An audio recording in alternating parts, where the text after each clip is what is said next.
What's up guys, Lewis here from Incredible, back with another run through of all this week's top indie game news. Now as always, all news stories covered in this video are covered at a lot more length on the weekly podcast, and Season 2 Episode 3 will go live Monday evening. So if you really want to hear us chew the fat on all of these news stories, make sure you check that out when it goes live. But without going more, let's dive into this week's indie game news. We kick off with arcade racer Grip. Now those who are fans of the channel and those who have been watching us for a little while will know that we were pretty let down on Grip when it released late last year. Mostly because of mechanical AI catch-up, which basically means that no matter how good you are at the game, the AI will simply just catch you up. Well, we got the news this week, and it's pretty big news that the game is releasing what's called, or what they're calling, a big ass update. This update coming to Grip will see an overhaul to the multiplayer lobbies and, more importantly, a huge update on the AI catch-up mechanic. This mechanic will now be able to be toggled on and off in the options menu, and more importantly, when you toggle it off, it will make the AI more competitive in their races. Although this is a great update for Grip and a good addition to the game, personally it's a little bit too late for us. I was really looking forward to Grip when it released, and it kind of just fell into the mediocre category for me, mostly due to the rather boring AI catch-up mechanic. There's no confirmed release date yet for this update, but it is coming pretty soon to PC and consoles.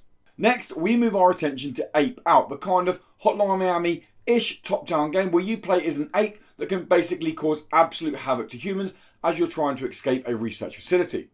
Now, Ape Out was set to release on the 6th of February, but that date has been pushed back to the 26th of February. The announcement was shared on publisher Devolver Digital's Twitter page and in a press release. And although they haven't given any reason why the game has been pushed back to the 26th of February, if it means we get a full, more complete experience, then hey, good job on them. We're still super hyped to play the game when it releases on the 26th of February, and Ape Out is only coming to Nintendo Switch and PC to start with. Next, we move to psychological horror game Those Who Remain. Now the reason we mention this game is because we got a new trailer for Those Who Remain that released this week. Now, although there's no denying that Those Who Remain look pretty scary, and there's a good pedigree developing the game in Camel 101, the guys that brought survival game Syndrome. Now, as I said, there's no denying Those Who Remain does look to be a little bit scary, but if I'm being completely honest and speaking as a fan of horror games, the trailer just looked a little bit generic. Monsters here are heavily inspired by the Silent Hill franchise, and just showing a kind of dimly lit corridor with a camera slowly moving down it, well, it's been done 100 times before.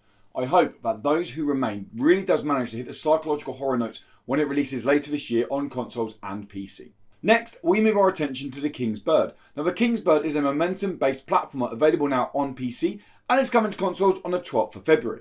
As I said, this game is a momentum-based traveller that looks to really challenge your precision and skill when moving through the platforming levels. Upon first sight of the game, I couldn't help but compare it to a kind of Celeste meets Lightfall, and the game, in my opinion, looks to be fun and, more importantly, offer a genuine challenge. The King's Bird is developed by Serenity Forge and is coming to all consoles on the 12th of February. We wrap up this week's indie gaming news with a game that I played through last year on PC and absolutely loved it, and it's coming to consoles on the 5th of February. And that game is the Attack of the Earthlings.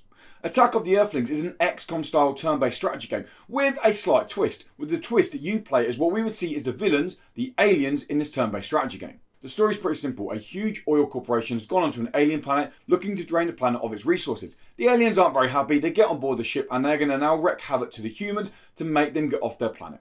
Like I said, I had a lot of fun playing this game last year on PC. It is genuinely funny. Imagine kind of IT crowd style humour in a turn-based strategy game. Seriously, this game gets my recommendation. When I reviewed it last year on PC, I gave it a 9 out of 10, and I'm looking forward to diving back into the game when it comes to PS4 and Xbox on the 5th of February.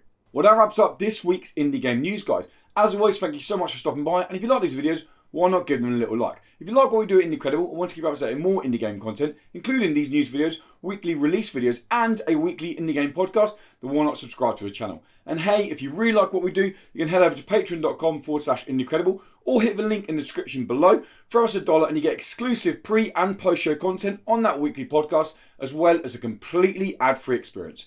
Thank you so much for stopping by again, guys. Until next week, goodbye.